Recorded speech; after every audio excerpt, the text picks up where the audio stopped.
Professor Stephen Hamill has been with Queensborough since 2009 in several capacities. He teaches liberal arts. No, I'm just kidding. A lot of you know him affectionately as your faculty, your professor. But before he came here, he and still is an attorney focused on real estate and title insurance. And title insurance is a very important part of closing your real estate property. And I would say that Professor Hamill is the axe in title insurance, so you have the right person to be talking about that. So with that, we're going to get started. If you haven't signed in, we'll send the sheet around.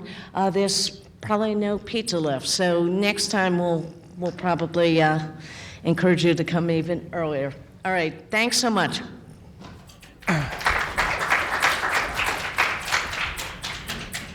Well, thank you one and all. I have the traveling mic with me. I feel like a real rock star with this on.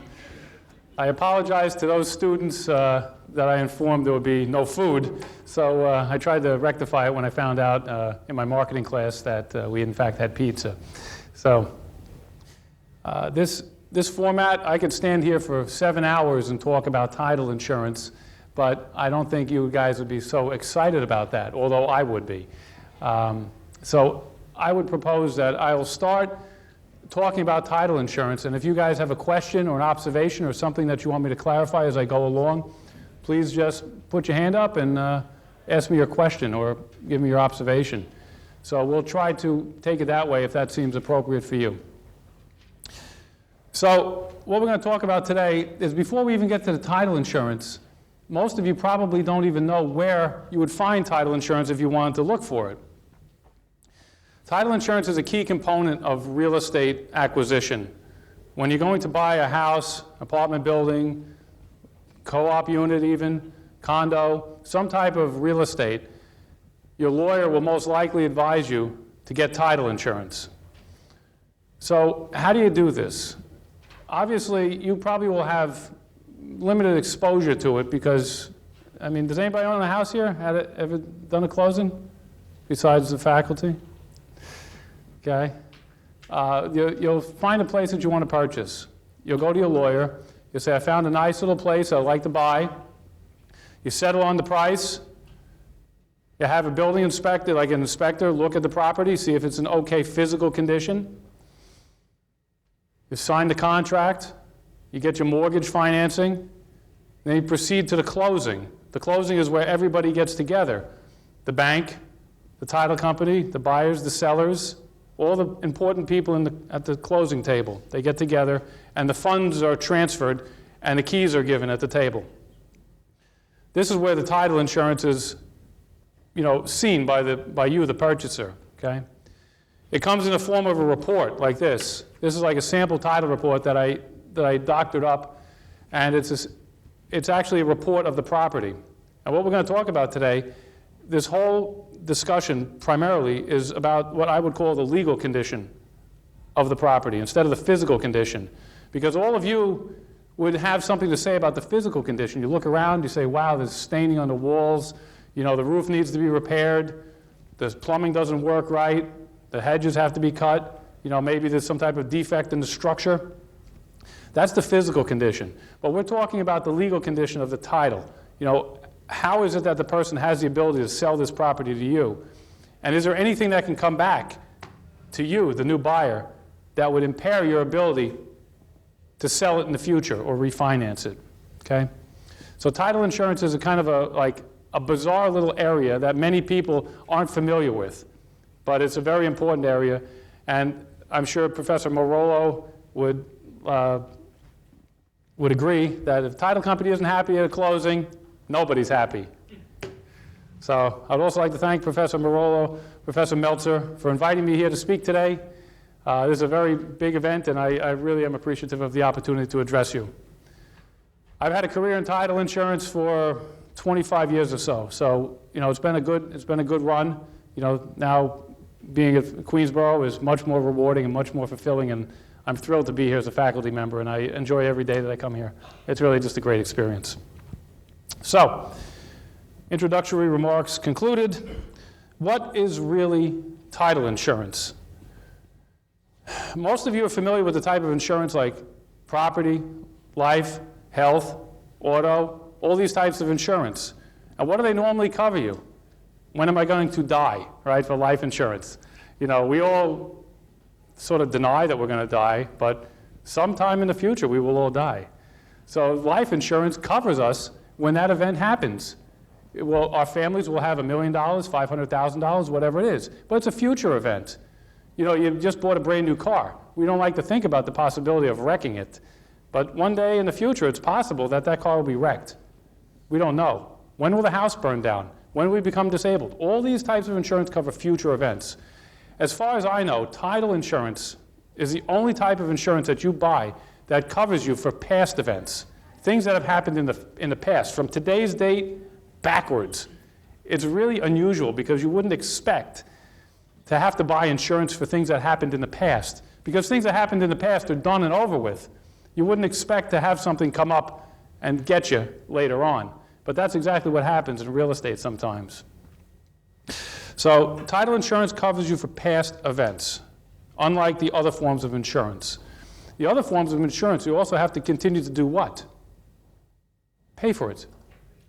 If you don't continue to pay for your life insurance, your health insurance, your automobile insurance, your fire insurance, you have no coverage.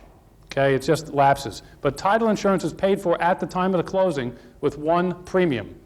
You pay that premium and you're good for the life of your ownership of the property. So it's a lot different that way. There are actually two separate policies that are issued by the title company. Who are the two main players at a closing that would need to be covered by title insurance? Exactly right. The bank, Ms. Brush, thank you very much. The bank and the buyer.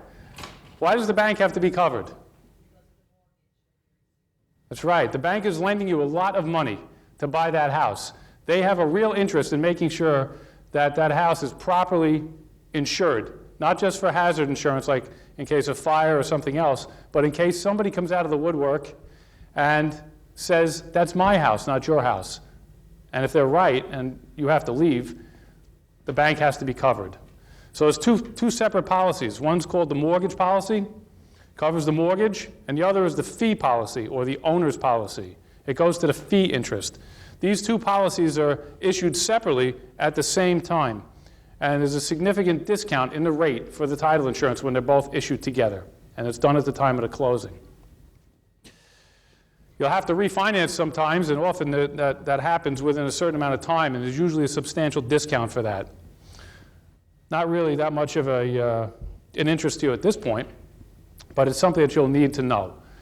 Title insurance also, no matter what the accountants will tell you, Professor Marolo excluded, of course, you keep all your documentation for the house forever. The title insurance policy is one of the most important documents that you'll ever have for your house, because the deed is recorded in the county clerk's office. If you lose your deed, it's not a problem, because the deed is actually recorded on record forever. But your title policy, the title policy that your lawyer will give you at the time of closing, should be kept in a vault or in someplace safe, because if a problem happens in the future, it might even happen, 20 years after you buy the house. You have to pull out that piece of paper and say, this is my policy for title insurance, I'm covered. What does the title insurance cover? Okay, this is what's very important. So obviously the lawyers in the room know that much of the cost in paying out money is incurred by lawyers' fees. It's not just the coverage, but it's the legal fees that are included. So if somebody comes to your house and says, I own the house, or there's a judgment on the house, or there's a legal problem with the house, and it's a title insurance covered event, they cover the cost of your defense, which is huge. And if the lawyers are clicking away at $3.50 an hour, you do the math. You do a few phone calls, a couple letters, you're into thousands of dollars, or right off the bat. Title company covers that. So it's not only the claim that's important, but it's the legal coverage. It's the coverage for your representation. So that's all included in the premium. So what type of problems could we see? These are the fundamental issues. And we're talking about the legal condition. We're talking about the legal, not the physical condition. Because can you buy a house with a giant hole in the roof? Yes, if you want to. okay, if you want to. There's no prohibition about buying a house that's in bad shape. I can buy a house with the plumbing that doesn't work, the windows are all knocked out, the place is just a total disaster. That's perfectly fine. It's your choice. There's no requirement to buy a perfectly working house, okay? But you have to make sure that the legal condition is appropriate. Because if the person that's purporting to be the owner is not in fact the owner, and you give him a few $100,000 or her, what's going to become of your money if in fact they're not the owner? It's gone. That's not a very pleasant place to be in, I can tell you. When you find out there's a problem, it's not pleasant at all, okay? So, also, I should mention that I've been talking about real property. Anybody live in a co-op? No co-op dwellers here in Queens? Okay, what's the difference between a co-op and a condo, Professor Marolo? Co-op is personal property, Yes? and home is real property. Yeah, a condo and a home are real property. They're physical, you own this physical space that you're living in. But a co-op is personal property. You buy stock in a cooperative corporation and you have a lease that allows you to live in your particular unit, okay? So that's personal property. Title insurance covers real property. But we have a leasehold policy that covers the co-op and the lease that's issued by the cooperative corporation. So if in fact it turns out the shares that you've purchased are somehow encumbered, defective, improperly issued, the title company will cover that event. It's a substantial discount. It's at a 30% discount of the premium, but that's because there's less risk. So if you buy a condo, a co-op, or a house, or even any type of commercial building, title insurance is applicable, okay, under a leasehold or regular standard fee policy. Yes? When you own a home, you're like tenants, basically, because you have a leasehold. Because when you buy a house, you have a deed. Right. You have deed, but that is, you have a leasehold, so it's like you're a tenant. That's correct. It's a good observation. Living in a cooperative apartment unit, you're living under a lease. It's like being a tenant. And who gives you that lease? It's the cooperative board. It's the board. They give you the interview. When you go for the interview, it's like, what do you do? How much do you earn? Do you have a dog? Do you have any kids? Are you noisy? We like you. Maybe we don't like you. But it's because it's under a lease. So you're buying shares in the corporation, and the corporation issues that lease. So you can live there as long as you don't violate any of the terms of that lease, okay? So, but it's personal property secured by a lease. It's different than a house, because I actually own the house, or I actually own the space in a co-op, in a condo. A condo, you actually own the space, but a leasehold is with a co-op, okay? There's a fundamental difference. Sometimes the cost of the unit is different based on a condo or a co-op, okay? It's because of the difference in the structure, the legal structure. Good. So, you pay the premium once. What does it protect against? Sometimes, and I know most of you will be shocked to know, that fraud goes on in the market. Yes, it's true. There's some fraud that happens in the marketplace.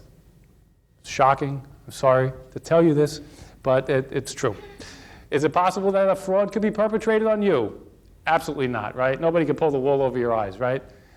Well, it happens. I've seen fraud. I've been involved in deals that fraud has been discovered in, and I find it shocking every time it happens, because these people are very smart, they understand the system, and they're very legitimate. So it's very hard often to discover fraud. If it turns out that you're involved in some sort of fraudulent transaction and nobody realizes it until after the whole thing is done, and then a fraud is discovered because maybe a deed has been forged, a satisfaction has been forged. These are all documents, assignment of mortgage, a power of attorney. We're going to talk about all these things, okay? A deed is your ownership interest. Satisfaction of mortgage says when a mortgage is paid off. Assignment of mortgage, we covered in one of my finance classes recently. I think most of you will know about mortgages. These documents can all be forged and recorded. And if a title company picks up a recorded, forged document, they might not know. And they could potentially pay off or base their title insurance on something that's inappropriate. which is unfortunate for them because they're the ones that are going to pay. Yes? What happens if title company overlooks something? I would be shocked and appalled if, in fact, a title company would overlook something. However, that does happen. And one of the cases where the title company did overlook something, and I won't tell you which title company it was, but I can tell you that it was a legitimate, high-end, big title company. Had a closing, about 8 or 9 months go by, everything's done. IRS, that's the Internal Revenue Service. Okay, this is a big organization. You might be familiar with them. Anybody know the IRS? Okay. They get their money. I think you know they get their money. Call up the title company. They say, hey, you missed 2 federal tax liens. So this means that the owner didn't, the guy who sold the place didn't pay his taxes. So the IRS slapped 2 federal tax liens on the property. Title company says, absolutely not. Not true. No, sir. Impossible. Ridiculous. Whatever. They check it. Sure enough, 2 federal tax liens were missed.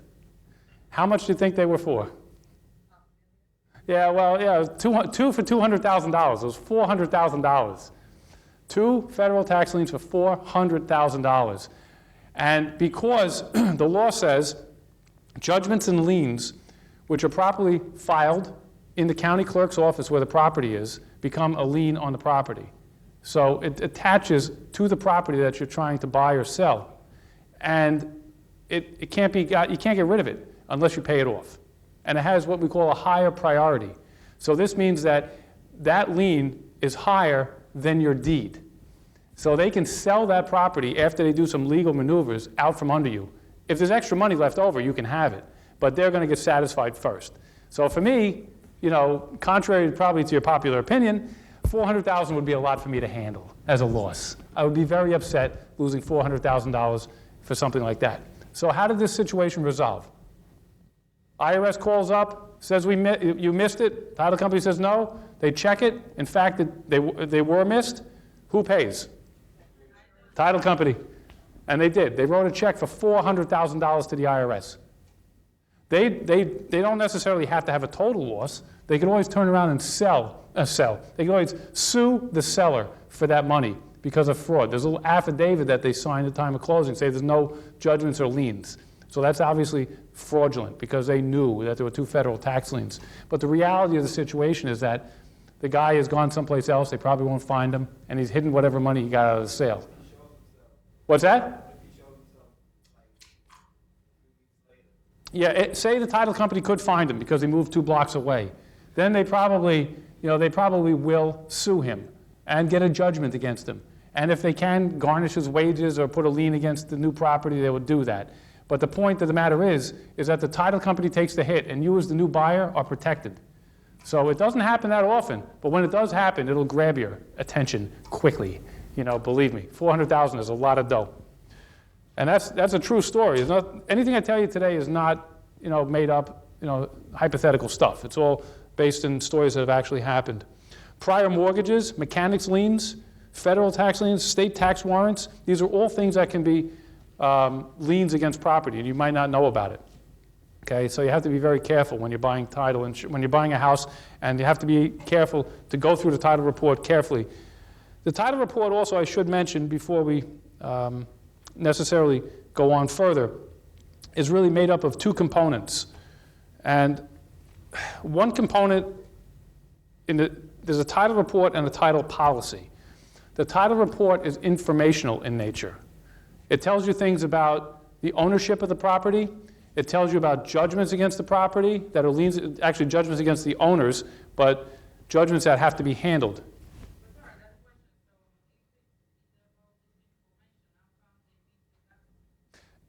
How come they missed the tax lien? There's several reasons for it. This happened a few years back.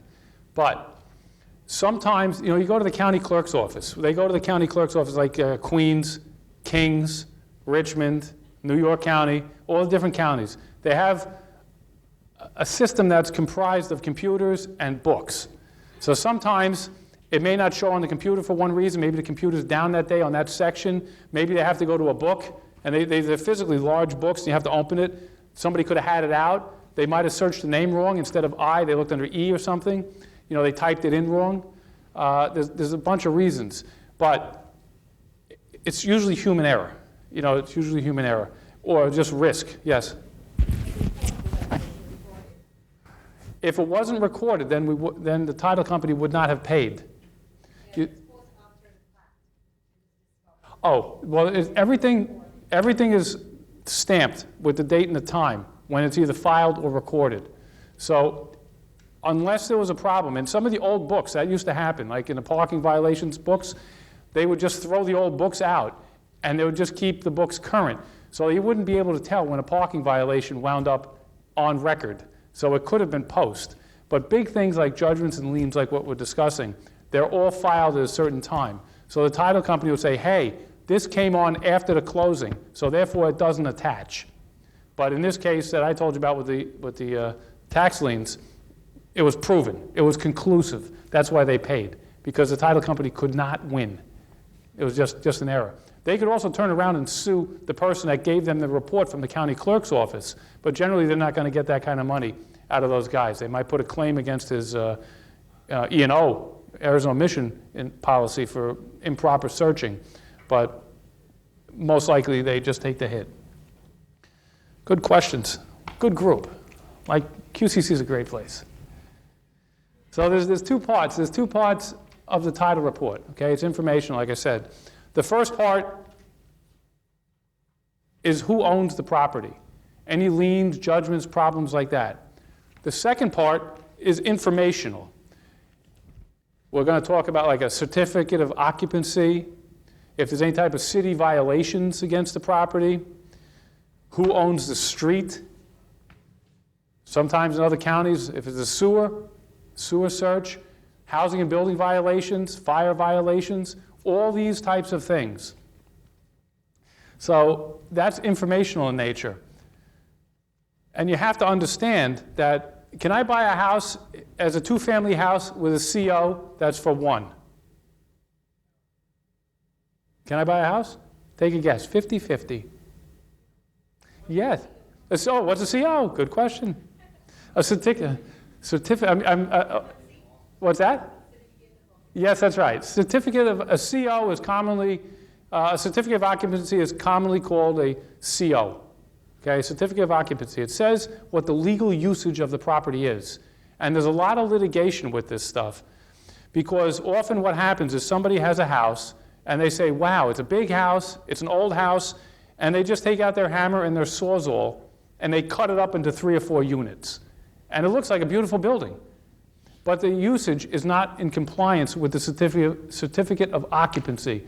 The certificate of occupancy could say 1 or 2 family house, but people are using it as a 3 or a 4 family house. So that's against the code. That's not right. It's inappropriate. You can still buy that house, especially if you buy it for all cash, okay? Because there's no bank involved. What's that? You can't do it legally. You know, let's say legally. It's in violation of the city's building codes, okay? That would not be right. And the bank, hopefully, would notice that if there was financing and say, in order for us to finance this house, you have to make the CO correct. You're using it as a 4-family, get a CO for a 4-family. You can't do that, it's a legal 2, make it a 2. When you make it a 2, then it's okay, okay? The title company tells you that in the title report. It's currently a 2-family house. I don't know what you're using it as, but the CO is for a 2-family house. So now you're on notice as to the use of it. Yes? You could get a paper that says that you can get a 4-family house, right? You can apply to have it as a different type of usage. Say it's a 2, and I want it to be a 4. But the zoning codes may restrict me from obtaining that, because it may be in an area of the city or the town that says nothing more than a 2-family house at all. So I could have a 3, a 4, a 5. It's not allowed, okay? Does title insurance protect you on the, yes, Rayanne? The certificate of occupancy, does that cover the legal fee under the title insurance, or do you have to do that separate, then get your title? Are you a plant? That was exactly what I was going to say. You are the perfect transition. Excellent question. And this is something that's an excellent question, and this is something that I had when I was at a title company. I was counsel to a very large title company, and the thing is, this lawyer called me up, and he was practicing law more years than I was alive. Okay, that tells you how old he was, because you know how old I am. I'm very old. Okay, so and he says, "Oh, I closed back in 1733." No, I was joking. Wasn't that long ago. But he closed back a few years ago, and he says, "You guys blew the CO search. I want to put in a claim for title insurance, under my title policy." I said, "Counselor, I'm sorry to inform you. I'll pull the file. I'll check it out. But we don't insure COs. We don't insure certificates of occupancy." He says, "This is ridiculous. I've never heard anything like this before. I've been practicing law 50 years, and this is the first I've heard about it. You're ridiculous." And they go crazy, right? I pulled the file. I called him back the next day, and he apologized to me. He had obviously called some of his colleagues and realized that it's not insured by the title insurance.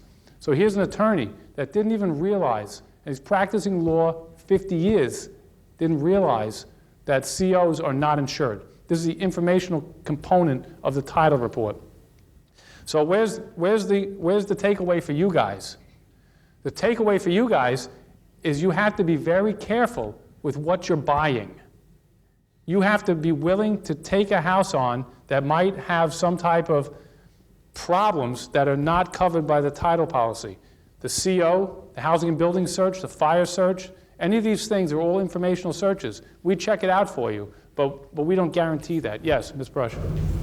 Would you get a mortgage from the bank if your CEO is not up to standard? I mean, if it's not in compliance with... Yeah, the question, that's another, perfect. The question is, will you get a mortgage from a bank if the CO is not in compliance with the usage of the property? The answer is no. You shouldn't get it. It would be wrong. But what's the problem? What's the practical reality of the situation? The bank misses it. The bank misses it. It goes through.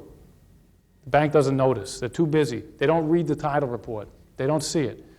You close on the house, you buy the house, you live in the house for 20 years, you go to sell the house, all of a sudden, CO problem. This never came up before. I don't know anything about it. This is wrong. It was missed at the beginning. Yes, Roddy. President, what are the penalties for not complying with the CO? You know something? The penalties, there's two types of penalties. One type of penalty could be that the city shuts you down. Probably won't happen. The city could say, no more. You can't use the house in this way. They generally only do it when there's a problem with egress. In other words, if you can't get out of the house on time. When would we need to get out of the house quickly? In the event of a fire. Okay, so a lot of times people try to rent a basement apartment. Basement apartments are very dangerous in the event of fire because you can't get out all the time if you have to go up a staircase. The staircase will be on fire and you got a real problem on your hands. So the penalties could be for that from the city purposes, but they could also be civil in nature. If there was some type of loss as a result of improper usage, you could wind up being sued for that loss, like some type of terrible thing happens. Also, the other thing is that you have to watch out for is not having a CO for your apartment. If you rent out your house to other people and you don't have a CO for it, it's an absolute defense for not paying rent. So if you rent out an illegal apartment and it turns out there's no CO for that apartment, you can say, well, I didn't pay rent because there was no CO, and the landlord could have a problem on his hands. So there's several implications to this, this problem. Again, you can buy the house in whatever condition you want. The bank also might just say, you know something? The house is $500,000. They're putting down $400,000. I'm only giving a mortgage for $100,000. Do you think that the bank is going to lose money on that deal, even if it's got a CO problem? No, because they're going to find somebody that will pay $100,000 for a $500,000 house, no matter what, in whatever condition. There'll be a builder, an investor will come and just write them a check. Here's $100,000, give me the house. Okay, that's the way the banks look at it. So this goes back to the fee policy, which is the owner's policy, and the mortgage policy. There's two separate interests. The bank is not looking at the deal in the same way you are. Okay, you're buying it, you're going to own it. The average, well, in the past, before things changed, the average ownership was 7 years. So the bank is going to be out of it in 7 years, most likely, they figure. You may or may not be out of it in 7 years, but they have a short horizon. You have a long horizon, 20 years, 30 years, if you keep it for a long time, or if you pass it down to your kids. Excellent questions. Okay? What else? Judgments, liens, foreclosure actions. Foreclosure. What about foreclosure? When is title insurance really important for you guys? When there's problems. When there's problems with the property. What are problems? Anybody with problems? Nobody? Everybody's perfect? What are problems that people experience in their lives with this stuff? Death? Foreclosure? Missing deeds? Improper descriptions of the property? All these things are problems, okay? When you know that there are problems going on with the property that you're buying, and I'm not talking about the physical condition, I'm talking about the legal condition, as I call it. If you know that there's a lot of people that the house was an estate, it came through the state. The guy built, the family built the house in the, late 1800s, which is possible. And it went from the guy who built it down to his kids. One kid left, one kid stayed, brought his family in, then he died and his family stayed. And before you know it, you got heirs all over the place. One time we had a deal, there were like 30 heirs that we had to get deeds from. We had to send deeds to Italy. They were all over the place. Just because the people were all over the place. So when you know that there's a lot of death that's been involved in the property, through the chain of ownership, there could be a missing heirs. Missing heirs are very bad because that means that somebody could knock on your door and say, "Oh, this was cousin Sydney's house. I was supposed to get that house when he died. Who are you?" Oops. Now you got a problem. Hello, title company? I got a claim. And what do? They get the guy's address and they figure out how much he would be entitled to, if it's true, and they give him a check. Or worse, if you have to move out, they'll give you the money that you paid at the time of the closing. Generally, it doesn't happen where you have to move out of the house. I have had one deal where the people bought the house and they had to move out because the title was defective. So they bought the house, they moved all their stuff in the house, everything was done, and they had to move out. Yes? So then how, at the closing, you said the title has to be clear? Yeah. At the closing. So how come the person bought the house and he has to move? Yeah, If the title was clear at the closing. This was a very interesting scenario, what happened. It turned out that the owner had declared bankruptcy. It turned out the owner had declared bankruptcy.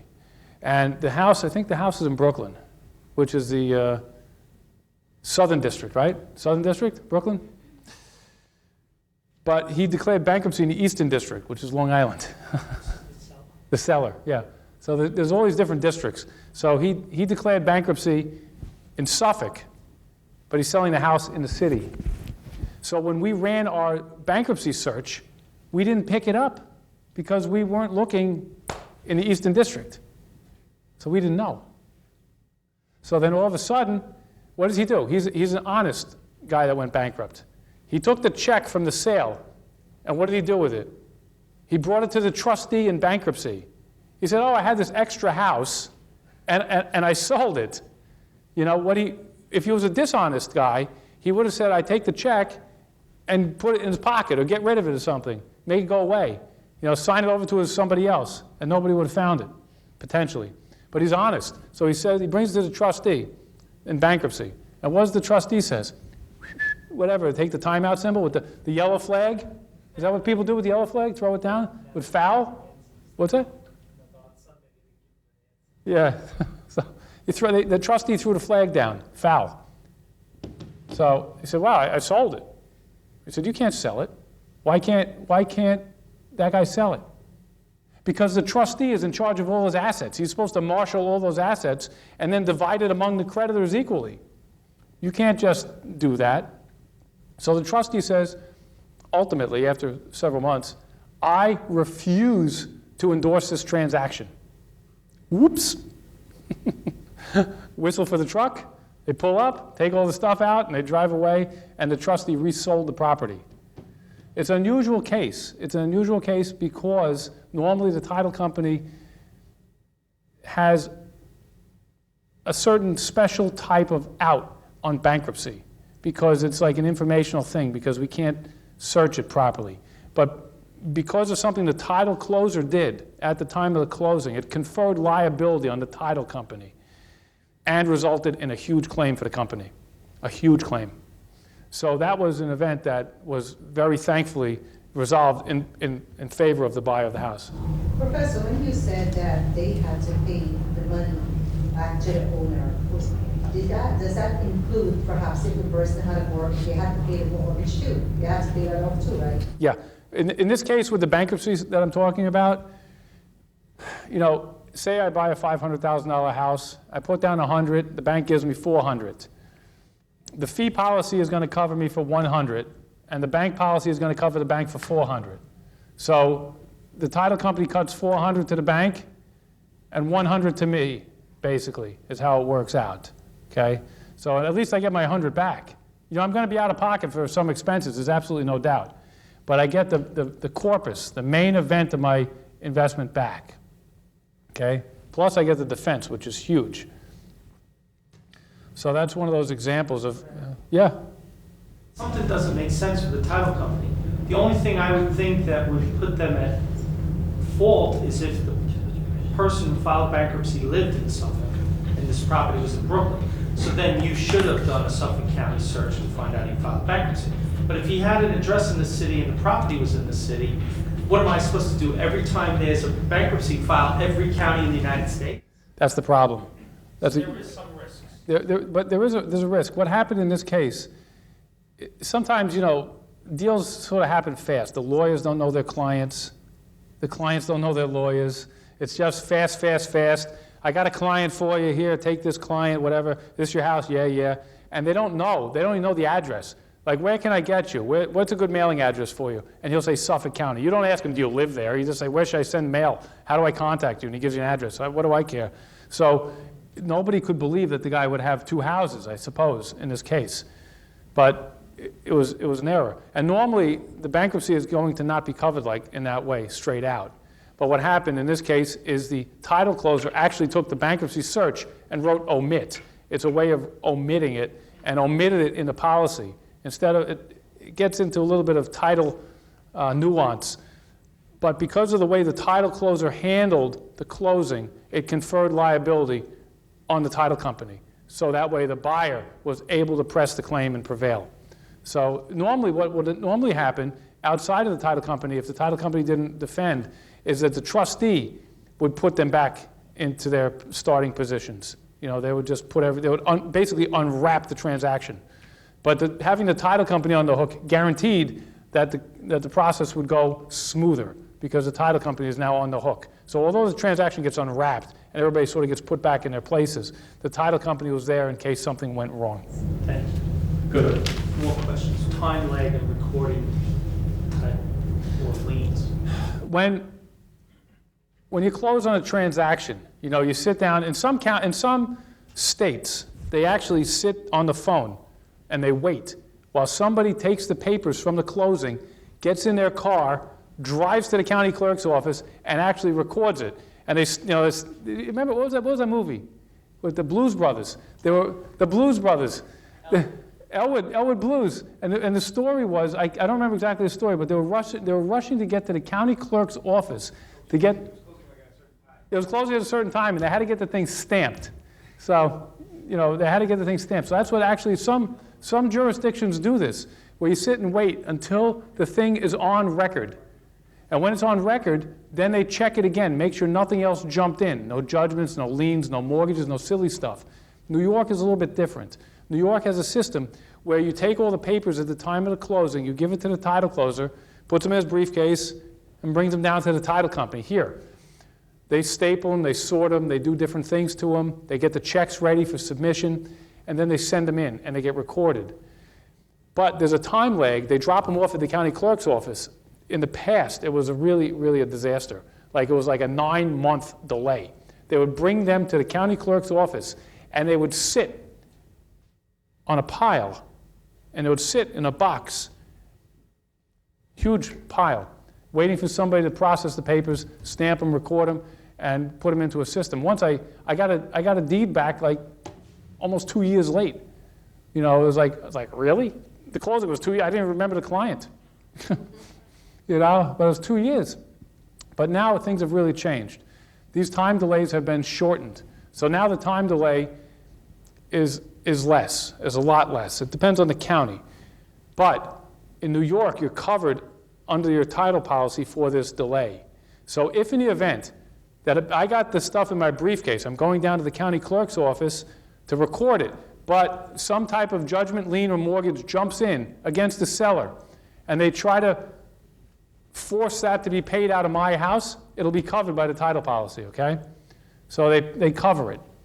You don't have to worry. You know, normally you wouldn't worry about this stuff, but when something happens and you have a problem, you call the title company, and they're going to say, oh, a lien jumped in, or you go to the next closing. Wow, there's a judgment versus the seller that predates your deed. It's like striking fear in your heart when you hear that, you know? Good question. Questions? Yes? What's the, can you talk about the issue with title insurance and an inherited property from an estate, especially with a co-op? Do the title companies cover the co-op because it is the leasehold? Yeah, good question. Yeah, it's a question I'm dying to address. It's about heirs. As one of my business law teachers used to say, it's not heirs, but hairs. H? Hairs? Okay. You know, you can't do much with title insurance, but I try. So, yeah, it's hard.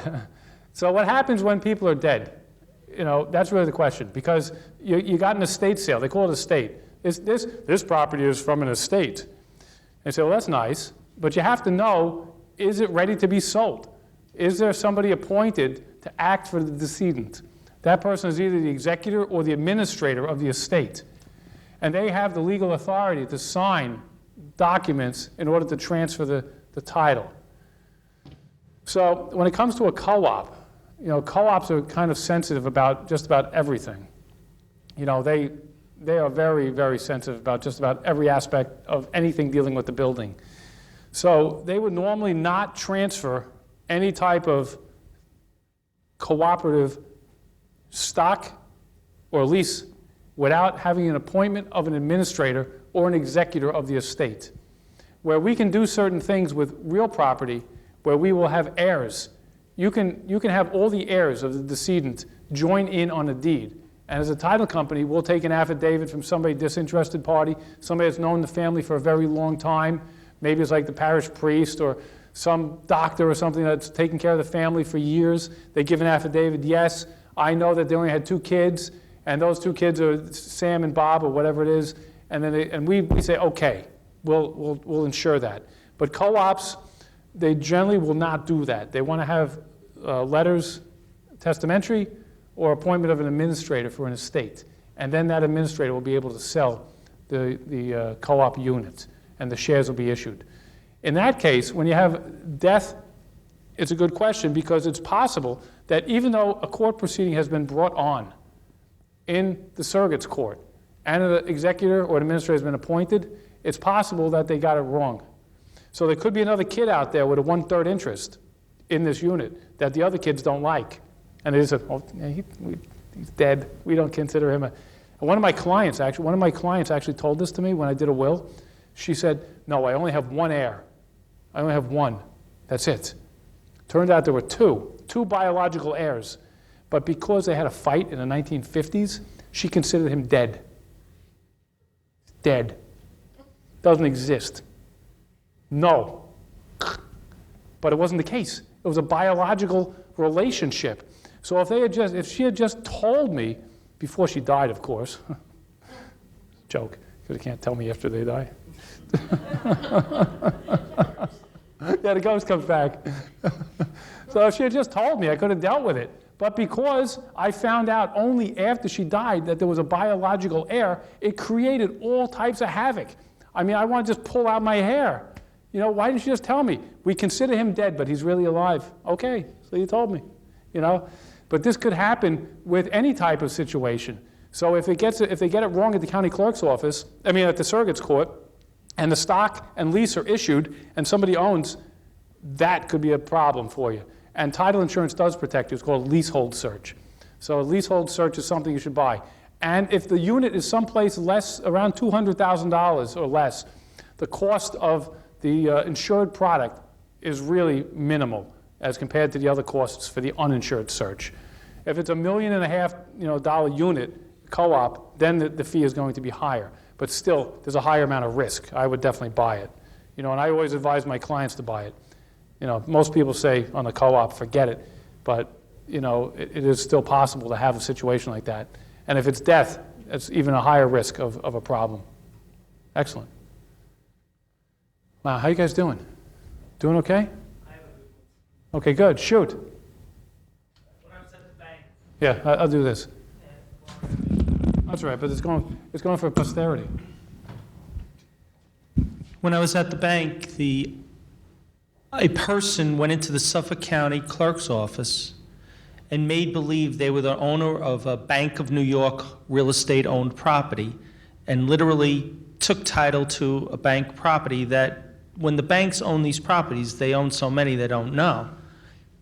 Then that person proceeded to sell the property.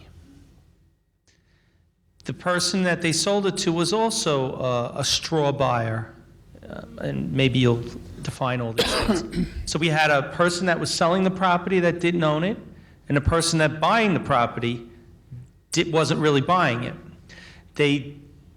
It was a $750,000 sale. They put $250,000 down, and they made up somebody else that was buying it. The person that was buying it wasn't really the person. It was a fake person. That person got a mortgage when he was out of the country because somebody made believe they were him. This is pretty involved, and I was the person that found this out. Make sure you're taking notes. Take should. notes.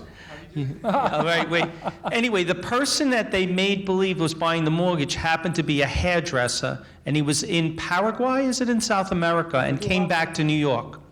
And he was calling the company I was at, saying, I ran my credit, and it says I have a $500,000 mortgage, and I'm a hairdresser. I couldn't even borrow that if I wanted to. And he said, and he kept talking to staff and people, and for about 2 months he couldn't get anybody, and I was the chief financial officer, and they said, look, can you look at this file? So I said, pull the file, and the man calls me up, and I have the application, and I said, do you own a Mercedes? Do you own this, et cetera, et cetera?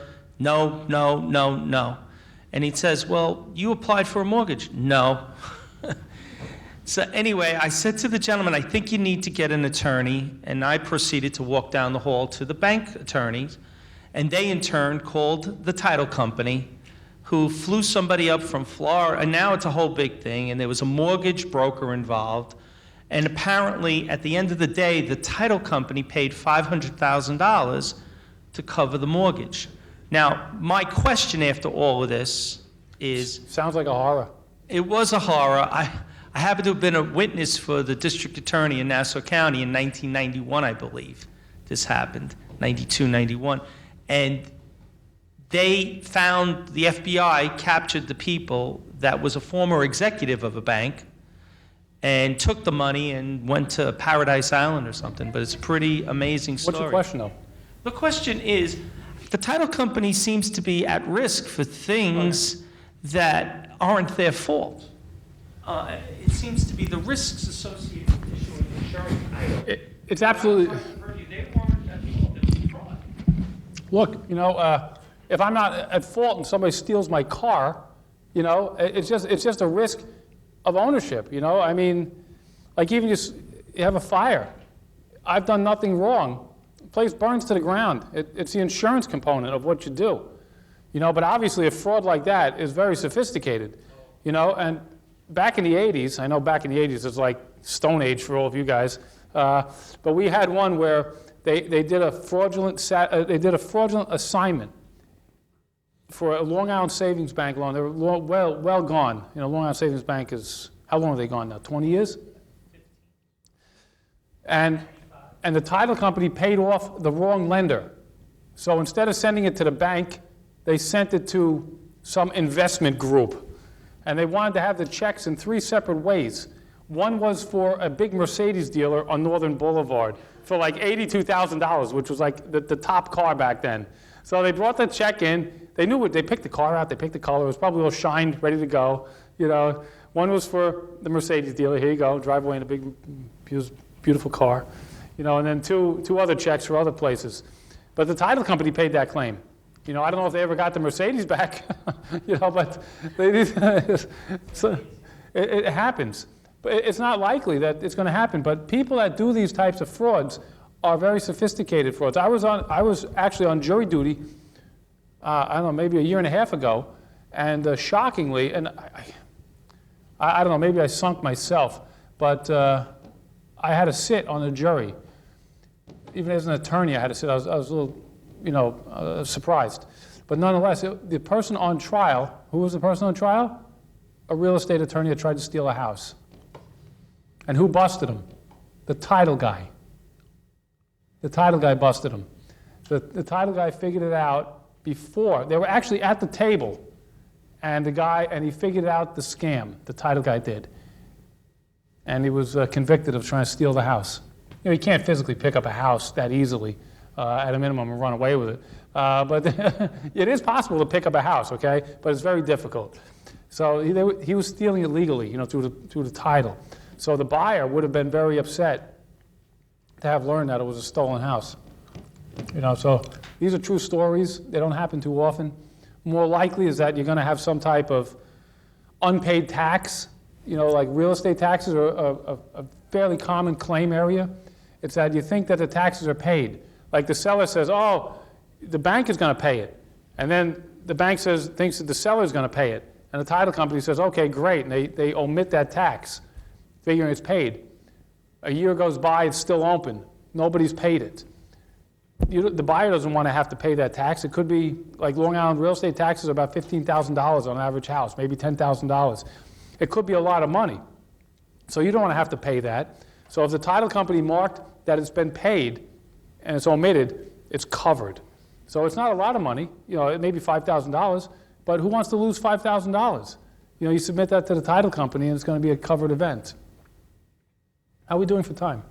I mean, I can go for another 7 hours. 7 hours more? Yeah, 5.5 to go. Okay, good.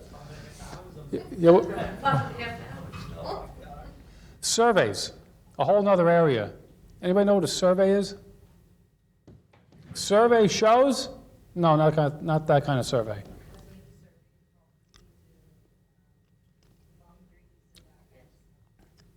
Right, you want to know where your property lines are. You know, the surveyor will actually shoot lines, you know, for the property. And they'll say, your fence is mislocated. The house is on the wrong property. Anything. You know, part of the garage, your neighbor's garage is on your property. You know, it could be any variety of factors. But when you have a problem with the boundary lines of the property, you have a problem with your title. And it happens a lot. So it's a fairly common event. So you want to make sure that the survey matches what you're intending to purchase. You know, and the title company helps you with that. A lot of times the survey will help you discover problems, you know, by looking at the survey and talking to your client or looking at the CO. And I had one recently where I closed, recently, I mean last year, where we looked at the survey, we're at the closing. And I started something new a few years back where I actually take the title report at the closing and I go through it with my client. He's sitting there, I'm sitting there, and I say, okay, let's go through this, because I don't want somebody later to come back and say, Steve, I didn't know what this was about. So we look, okay, no building violations, no fire violations, that's good. Street report, okay, they omitted this judgment. The CO. The CO, the CO, it's a one-family house, one-car garage. He goes, hold on. It's a two-car garage. Nope, 1, 2. 1. Steve, got to talk to you. What do you mean? It's a two-car garage, I'm telling you. And it was built as is. It was built brand new, no changes. One family house, one car garage. But when you look at it, clearly 2 cars in the garage. And how didn't I pick it up? Why didn't I find it? Why didn't I figure that out? The survey just said garage. It didn't say 1 car. It didn't say 2 car. It just said garage. But if I hadn't been sitting there with my client, physically going through it with him, I would not have known. I said, you got to see, everything's good. The builder built it. It was a typographical error when they filed for the CO. They should have written 2, but they pushed the 1 button. So that created a big, huge problem at the closing. The end result, my client decided to buy the house, and he got $5,000 off the price. He's like, $5,000 is good enough for me. What's that? That's right. So, no, we played good cop, bad cop. He was the bad cop. I was the good cop. I don't know, you really should close. I'm never closing, so it's like, you do this thing. The other attorney went crazy, but nonetheless, my guy was a little bit, a little bit not, he was a little bit, but it said $5,000, we cut the deal. They were gonna fix it, but after like 3 weeks of trying to fix it, they were like, this is too much hassle, just give them the money. But Professor, if the dimensions were bigger than what was on the title here, the survey, right? And was encroaching on the person's property, like a neighbor property, what would happen then? That would be a problem if it's encroaching, but it doesn't matter what the size of the garage is. If it says 1 car garage, it's 1 car. It should be the same, like the approximate size for 1 car, it should be consistent. But the survey just didn't show it. You couldn't see it. It wasn't detailed enough. Yeah. Survey for real property, is it fixed or could it be adjusted the property line? Could it? Property lines are fixed. Property lines are fixed. But that being said, there's disputes. There's disputes between property lines. I'm going to get to that in a minute. Did you have a question? Okay. But even though property lines are fixed, you can say, well, how could there be any dispute? Once you lay out the property lines, aren't they fixed? That's it. I had one deal where it was a Catholic church and a housing development. Catholic church was there from like, I don't know, 1315 or something, I'm joking this. Yeah, right, I was there. I was there when they laid the groundwork. I helped them put the stone in. But it turned out that the housing development, I was insuring one of the houses, and there was a problem with the property line. And we weren't sure. It looked like there was an overlap. Like the fence, it started with the fence. The fence didn't work right. Somehow there was a problem. So I called the surveyor. The surveyor checked it out. Said, I don't know what's going on here. It's odd. So I called the attorney for the Catholic Church. They sent me their stuff, sent it all to the surveyor, sent me their survey. Both surveyors said that they were right, but they couldn't possibly be right because it was impossible. It turned out that, I hadn't even realized it, but there's a whole thing and the surveyors were fighting it out. It turned out ultimately the surveyors were fighting it out. The earth wobbles when it spins. When the earth is spinning, and North Pole changes. And magnetic north changes with this wobbling that goes on with the earth. The surveyors say, oh, that's different datum, that's different standards. But because it was surveyed so many years ago, they used a different standard.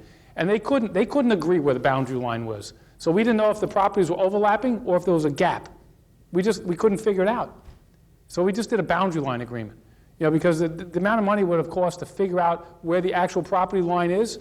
Is it here? Is it there? It would have cost thousands and thousands of dollars to figure it out.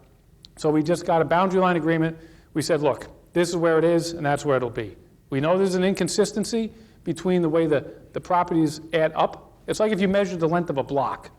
If you measure a length of a block and you measure all the frontages should add up to the length of the block. But every once in a while, you add up all the frontages and you measure the block, and you're out of the money by 5 feet. Where's the 5 feet? I don't know. Is it on his property? Is it on his? Where is it? Who knows?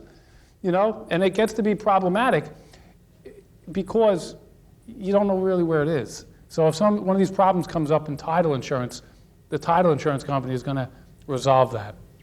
Even if they do it like the way I described with a boundary line agreement, it'll be resolved, but it's not going to cost you anything.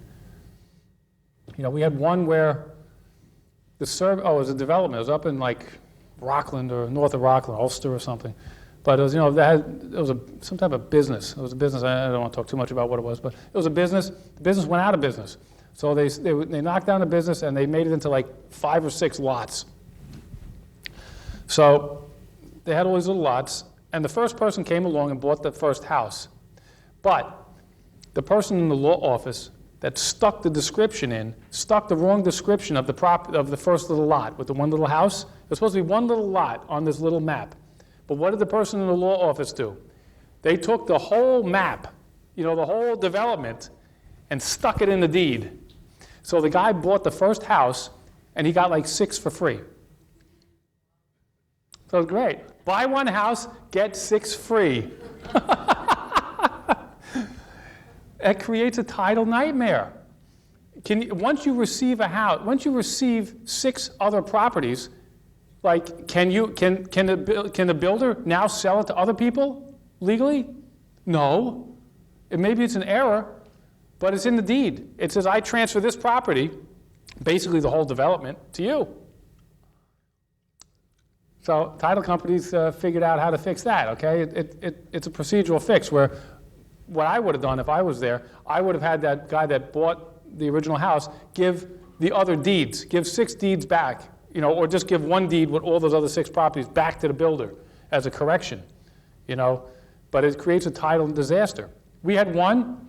The family had, it's all descriptions, all surveys. The old couple had a house and an extra vacant lot. In the old days, people would buy a vacant lot. They'd say, oh, I want to build a house, and I want the kids to live right next door to me. It's going to be great, Of course, kids get old. They say, we don't want anything to do with the parents. They move away, So what are you left? A big vegetable garden next to the house. So eventually they say, we want to have some retirement money. Let's sell the vegetable garden. So they sold off the extra lot that they had for 30, 40 years, waiting for the kids to come and move in, which they never did, of course. And what did they do? They had a new young family come and bought the lot and built a little house. So they gave them the deed. And what did they do? They made a mistake. They gave them the wrong lot. They gave them the house that they were living in. So they tried to sell the vacant lot, but they gave them the house that they were living in. So when they tried to refinance, they were like, you don't own your house. What are you talking about? Okay. So they fixed it all up. So then the old people gave the proper deed to the young people, said, here you go, here's the lot that you own. Now you got it. But what's the problem? They didn't give back the house. Yeah, so now the young couple owns the old people's house, and they own the potato patch. And they wouldn't give a deed back to the old couple. So what's that? How is that fixed? It's a title disaster. It's a title nightmare. Ultimately, what has to happen is that you have to bring on a lawsuit, alleging unjust enrichment, because it's clearly an error. It's just unjust enrichment, okay? But usually what happens is they just go for the numbers. They say, you know what? It's not worth fighting with all the lawyers at $3.50 an hour. How about this? How about I give you $10,000 and you give me the deed that I'm supposed to get? And they say, okay, here's the $10,000, here's the deed. And that way you get the deal done. Is it right? Absolutely not. But it's just a matter of, add up the numbers and see which way it works. So it's a difficult situation. But if you find yourself involved in one of these transactions that has these type of boundary line agreements or description problems, you wind up in a world of hurt, in legal title things. The house is in perfectly good condition and perfectly fine order. It's not any problem like that. It's just a matter of this legal ownership that's up for discussion. So those are real stories that have really happened. Chapter 3 of the County 1, don't we learn prisoner exchange? I give you my deed and you give me your deed instead of just giving. It sounds like the older people didn't have counsel; they just listened to the counsel. The problem is that there's actually potentially a malpractice claim on the part of the lawyer that prepared the original deed that sold the potato patch, because that lawyer prepared the deed with the wrong description and sold it initially, improperly, and because it wound up to be a funny thing, not funny, haha, but funny, odd. But the young couple, the title insurance policy, the company had to ensure that they owned the garden, the vegetable patch. So they just got a correction deed. They weren't responsible to the old people. But you're right, the attorney blew it twice. The first time he blew it was when he included the wrong deed. The second time he blew it is when he didn't get a deed back from the young couple, because that's exactly what it is. You see this new deed I'm going to give you, this correction deed? It's not yours until you give me the old one back. And that's the leverage. But once you give it up, then they got both of them. You have very little leverage. So these are the scenarios, and you wouldn't think that people would be so rotten, but it's very difficult. It's very difficult because sometimes people, when money's involved, they just lose their minds. I don't know what it is. What's that? Yeah, like Madoff. Yeah, perfect example. It's just I don't know why these things occur in this way, but it's very problematic. Yes. Okay. It's not really a question, but it's just to make sure we're on the same page here. Good. Is title insurance like a requirement when you buy your house, or is it? Excellent question. Excellent question. Rayanne, with a good question again. Title insurance is not required when you buy a house for yourself. You don't have to buy title insurance for yourself. You have to buy it for the bank. If the bank is going to be involved, you have to buy it for the bank. Otherwise, the bank will not give you any money. Yes? And the bank's involved, I guess, during the mortgage process? Yeah, the bank is involved. The bank looks at the title report, makes sure they're happy also. The bank wants title insurance to protect its lien, but also when the bank goes to sell the mortgage on the secondary market, one of the requirements to buy it, most of the time, I haven't ever seen it not, I could almost say a requirement period, is that it has title insurance backing it up, because they don't want to be involved in a loan that has no ability to be enforced. So you have to buy it for the bank. It's not a law, but it's the rule of the bank. Yes? Okay, I'll get the two. Yeah, Rayanne. But then if you want to buy something like a condo, would you really need title insurance? Good question. Is the surveyor and all of that included under title insurance? Or is it a smarter idea to pay for all that yourself and not get the title? Yeah, and wing it. That's true. Okay, this is the answer to that question. And you know something? I had a deal just a couple of days ago where another lawyer, I was shocked. He said, in this day and age, why do you even need title insurance? And I was like, wow. But the thing is that you have a little fraud. Fraud is one of the prime reasons, okay? Fraud, you just say fraud, that's enough of a reason. Fraud, period. The discussion ends if I say fraud, period, done. But you have all these other things that come into it. But it's such a catastrophic loss, potentially, to you. But if you finance 100% of the house, $500,000 house, you get a $500,000 mortgage. You got no equity in the house. Who cares, you would say, right? But eventually, maybe you pay the house off, and then it's all yours. So you have no mortgage, let's say. You finally paid off. When you go to sell the house, you realize there's a defect in the description, or there's some decedent, there's some dead person in the back chain, there's an open mortgage or a judgment. Normally, what you do is when you have these type of problems, you pull out your title policy and you go, aha, here's my title policy. It says that my title is good. Okay, I'm insured.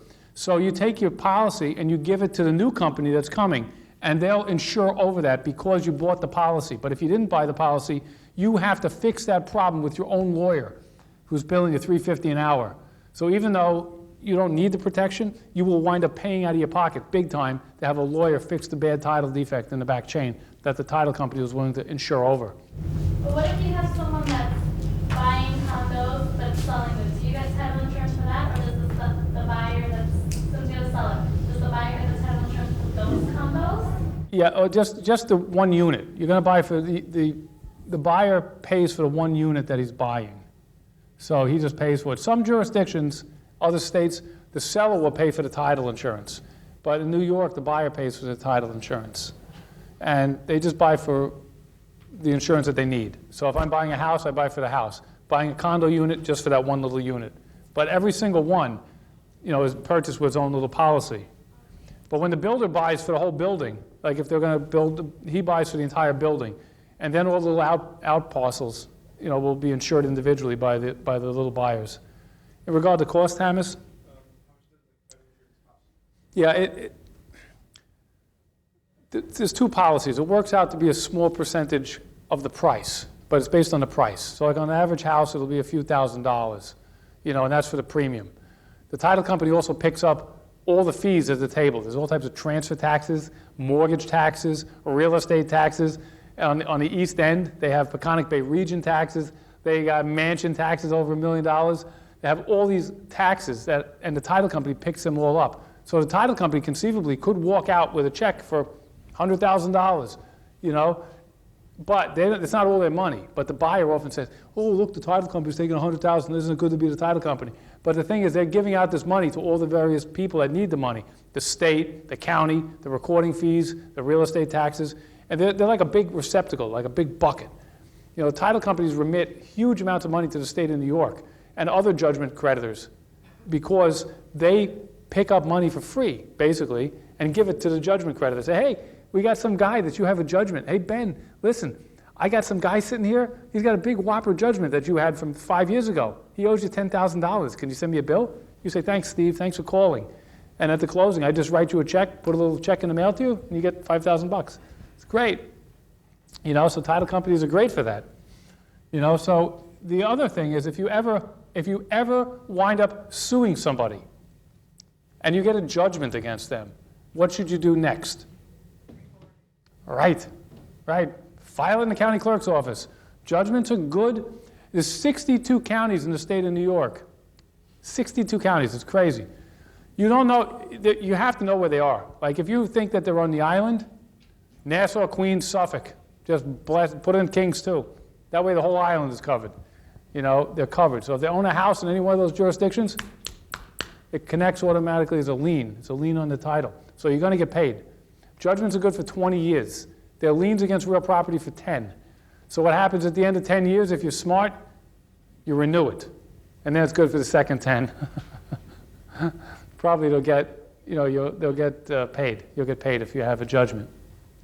We had one where the guy bought a house, but it was bought without title insurance.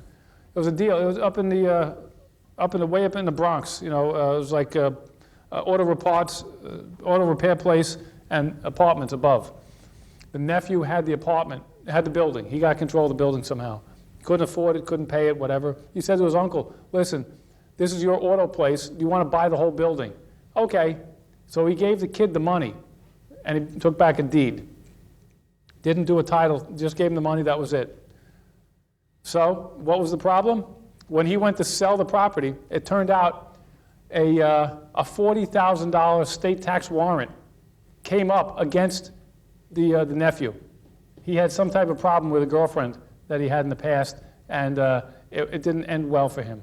So the state, he didn't probably even know, but the state had filed this state tax warrant. So this guy, because he was now the owner, he had to deal with it. Of course, nobody wants to send like almost $50,000 with penalties and interest, to the state of New York for something that he's not even responsible for. Who wants that?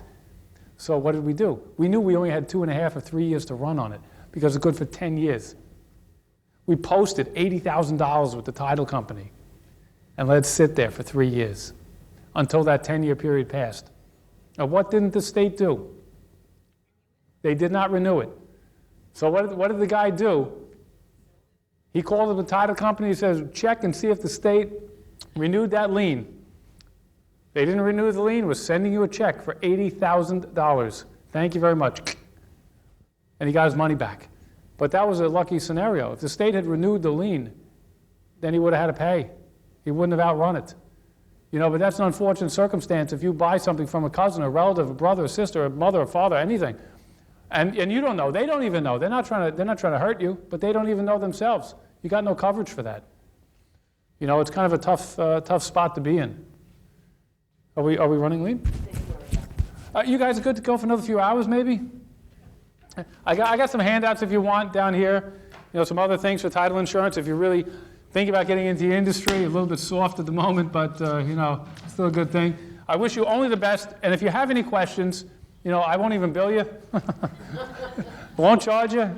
Just call me, stop by, write, email, Thank you very much for coming. It's been my pleasure. Thank you. Thank you.